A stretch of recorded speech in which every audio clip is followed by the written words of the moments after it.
জনাব তাবিদ আওয়াল, ফুটবল ফেডারেশনের সভাপতি। আপনি আপনার টেকনিক্যাল কমিটিতে একজন নন টেকনিক্যাল পার্সনকে চেয়ারম্যান হিসেবে নিয়োগ দিয়েছেন, দিতেই পারেন। আপনি কি জানেন যে এই রকম একটা ইস্যুতে ফুটবল ফেডারেশন থেকে কাজী সালাউদ্দিন পদত্যাগ করেছিলেন? আপনি তখন খেলোয়াড়, সম্ভবত আরামবাগ বা ফকিরাপুলে খেলেন। তখন ফুটবল ফেডারেশনের সভাপতি হচ্ছে এস এ সুলতান। তখন কাজী সালাউদ্দিন একই সাথে ভাইস প্রেসিডেন্ট, সঙ্গে ন্যাশনাল টিমস কমিটির চেয়ারম্যান। তখন জাতীয় দলের ম্যানেজার হিসেবে নিয়োগ দেওয়া হলো হচ্ছে আমিরুল ইসলাম বাবুকে। কেন একজন নন টেকনিক্যাল পার্সনকে এই পদে দেয়া হলো, এই ইস্যুতে কাজী সালাউদ্দিন ফুটবল ফেডারেশন থেকে পদত্যাগ করেছিলেন। সঙ্গে আশরাফুদ্দিন আহমেদ চুন্নুও ছিলেন। অথচ আবার কি অদ্ভুত ব্যাপার, এই কাজী সালাউদ্দিন যখন ক্ষমতায় এসেছেন, তিনি তখন আমিরুল ইসলাম বাবুকেই জাতীয় দল, মানে জাতীয় পুরুষ দল এবং মহিলা দল, দুই দলেরই ম্যানেজার করেছেন এবং তিনিই করেছেন।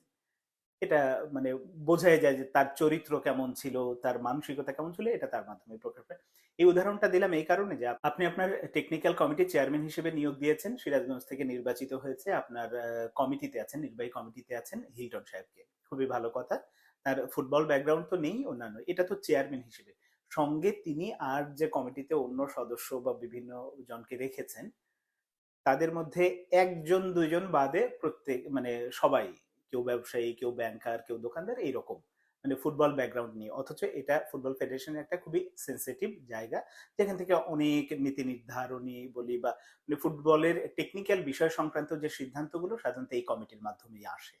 অথচ সেখানে আপনি এমন একজনকে নিয়োগ দিয়ে রেখেছেন। কিন্তু আপনার এই কমিটির মধ্যে, নির্বাহী কমিটির মধ্যেও কিন্তু অনেক ফুটবলার ছিল, জাতীয় দলের ফুটবলার ছিল, যারা এই পদে যেতে পারতো, যারা কাজগুলো ভালো বুঝতো।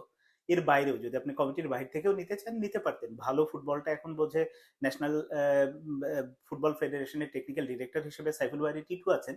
সঙ্গে আপনি এই কমিটির বাহির থেকেও আপনি নিতে পারতেন। জুলফিকার মাহমুদ মিন্টু আছে, মারুফুল হক আছে, শফিকুল ইসলাম মানিক আছে, যারা এই দেশে কোচ, এবং এর বাইরেও কিন্তু আরো অনেকের নাম আমি বলতে পারি, যারা এই কমিটিতে আসার যোগ্যতা রাখে বা তাদের নিতে পারতেন। তাতে কি হতো, দেশের ফুটবলটাই উপকৃত হতো।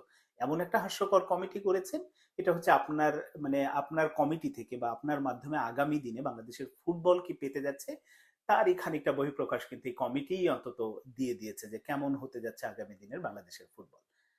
মানে এই ব্যাপারগুলো হতাশা জায়গায় আরো কারণে, যে এই বছর শেষ হতে তার দু একদিন বাকি আছে।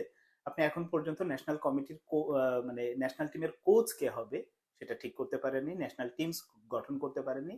আপনি হয়তো চেয়ারম্যান হিসেবে আছেন সবকিছু মিলে, কিন্তু আসলে কবে ঠিক হবে, কবে এই বিষয়গুলো নিষ্পত্তি হবে আমি জানি না। শোনা যাচ্ছে যে কাবরেরার সাথেই দেন দরবার চলছে। তো যাকেই দেন না কেন, একটু দ্রুত সিদ্ধান্ত নিন। কারণ হচ্ছে যে সামনে বাংলাদেশের ফুটবল প্রেমী মানুষরা যেভাবে আগ্রহে আছে হামজা চৌধুরীকে কেন্দ্র করে, এফসি এশিয়ান কাপের বাছাই পর্বে বাংলাদেশ হয়তো এবার ভালো করার একটা সুযোগ আছে। এই ব্যাপারগুলো একটু মাথায় নিয়ে যদি একটু দ্রুত কাজ করে, তাহলে এটা ফুটবলের জন্যই ভালো হয়। আর এই যে গড়িমসি করে যেভাবে আপনার 3 মাস পার হয়ে গেছে অলরেডি, আপনি কমিটি, পূর্ণাঙ্গ কমিটি, বিভিন্ন যে অ্যাডহক কমিটি বলেন, স্ট্যান্ডিং কমিটি বলেন, এগুলো কোনোটাই এখনো ফুলফিল করতে পারেননি।